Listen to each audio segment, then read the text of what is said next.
एक बादशाह के दौर में एक चरवाहा था जो उसकी बकरियां चराया करता था। एक दिन अचानक एक भेड़िया उसके पास आया और बोला, मुझे एक बकरी दे दो। चरवाहा बोला, ये बकरियां बादशाह की हैं, मैं तो बस इन्हें चराता हूं। भेड़िया बोला, तुम जाकर बादशाह से इजाजत ले आओ। चरवाहा बोला, अगर मैं चला गया तो तू झुंड पर हमला कर देगा।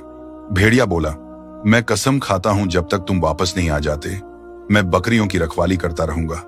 अगर मैंने धोखा दिया तो मेरी आने वाली नस्ल बर्बाद हो जाए। चरवाहा चल पड़ा बादशाह के पास। रास्ते में उसने कुछ अजीब मंजर देखे।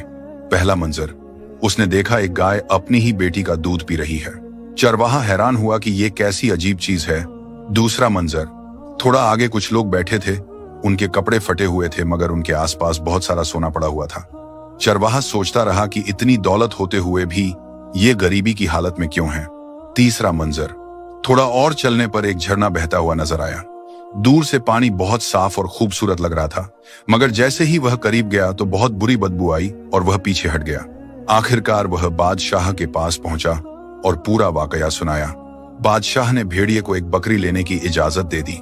फिर चरवाहा बोला, मैंने रास्ते में अजीब चीजें देखी, उनका मतलब बताइए। बादशाह मुस्कुराकर बोला, गाय जो अपनी बेटी का दूध पी रही थी। आखिरी जमाने में ऐसा वक्त आएगा जब माएं अपनी बेटियों की कमाई पर जिएंगी। वो लोग जिनके पास सोना था लेकिन कपड़े फटे थे, ये उन लोगों की मिसाल है जो हराम माल से अमीर होते हैं। पैसा तो होता है मगर बरकत नहीं होती। बदबूदार झरना, ये उन लोगों की मिसाल है जो देखने में नेक लगते हैं मगर अंदर से उनके दिल दुनिया की ख्वाहिशों में डूबे होते हैं। चरवाहा ये बातें सुनकर रोया और बोला, या अल्लाह, हमें ऐसे वक्त से बचा। जब वह वापस लौटा तो भेड़िया वाकई बकरियों की रखवाली कर रहा था। उसने एक कमजोर और बीमार बकरी चुन ली। चरवाहा ने पूछा, तुमने ये कमजोर बकरी क्यों चुनी? भेड़िया ने जवाब दिया, क्योंकि ये बकरी अपने रब का जिक्र नहीं करती थी। जो अपने खालिक को भूल जाता है वह मुसीबत में पड़ जाता है। और भेड़िया वहां से चला गया।